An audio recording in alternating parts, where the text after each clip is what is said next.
मक्खन ताज़ा मक्खन है, घर का बना हुआ, डेयरी का नहीं लिया हुआ।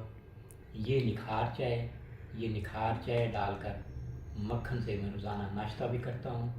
यानी नाश्ते से मुराद ये है कि इसमें सालन में डालता हूँ। वैसे मक्खन नहीं खाता हूँ क्योंकि अब मैं 40+ में हो गया हूँ, तो एहतियात करनी होती है। यानी जो भी खाना हम बनाते हैं उसमें मक्खन में डाल लेता हूँ और निखार चाय डाल लेता हूँ। ये मैदा के लिए, जिगर के लिए, दिल के लिए। लेकिन गाय का मक्खन, मेरे नबी सल्लल्लाहु अलैहि वसल्लम ने फरमाया, अलबानुल बकरी शिफाउन व समनुआ दवाउन व लहूमुआ दा। गाय का दूध शिफा, इसका मक्खन मुफीद दवाई, और इसका गोश्त बीमारी का ज़रिया है। तो बतौर दवा, बतौर ग़िज़ा मक्खन में इस्तेमाल करता हूँ अपने खाने में, अपनी हांडी में। तो ऐसे लोग जिनको दिमागी कमज़ोरी है, इम्यून सिस्टम कमज़ोर है, उनके लिए ये बेहतरीन है गाय का देसी मक्खन।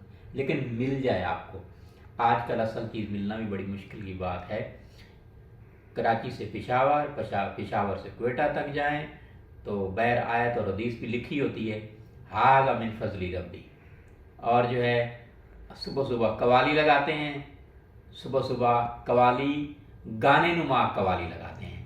उसके बाद फिर हिना शाहीन का डांस लगता है, फिर नूर जहाँ का जो गाने लगते हैं। उसके बाद वही मालिक जो है सारा दिन दूध में ही पानी डालता है और दही में भी पानी डालता है। दही में सेपरेटे वाली दही होती है, और मक्खन जो बेचते हैं वो सारा केमिकल वाला मक्खन होता है। मैंने यहाँ मुल्तान में भी देखे हैं जो हज और उम्रा करते हैं, जो है नमाज़ें ज़्यादा पढ़ते हैं।